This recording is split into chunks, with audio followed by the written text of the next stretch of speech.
I think one of the things that the Ukraine governor said, understandably, is any solution here has to give us real security guarantees, really enforceable guarantees, given what we've gone through. Understandable why that would be.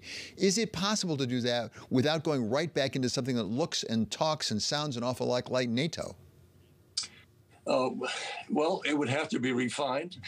They are not going to be a NATO member. And this has been clear from the beginning. And I think that Putin has really exaggerated the threat as such that Ukraine was not going to become a NATO member anytime in the foreseeable future.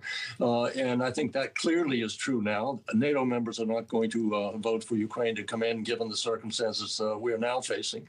Nonetheless, there are some guarantees that could be put in place. President Zelensky is saying, shouldn't there be some kind of a body that can protect world peace? Well, that was supposed to be the United Nations. The United Nations doesn't have a military force. So it's up to NATO to provide some sort of arrangement whereby the Ukrainian people can be free from this kind of barbaric assault in the future. And secondly, let's not forget, Russia ought to be prepared to pay reparations here. They have leveled the cities across Ukraine. And what they've done is they're turning the cities into rubble, but what they're learning is they can't conquer the people.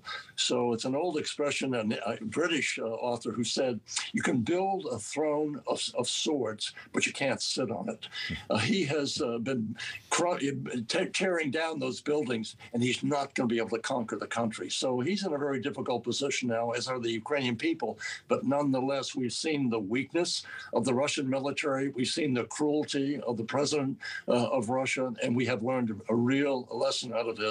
When you're dealing with someone like President Putin, don't rely upon a single word he says or that of his foreign minister. Hopefully they'll see a change in leadership sometime in the future. Until that time occurs, we're going to be in a difficult position with the Russians. Any notion of having a reset with Russia, I think, has been put off for a very long time. It's such a powerful point, though, you make that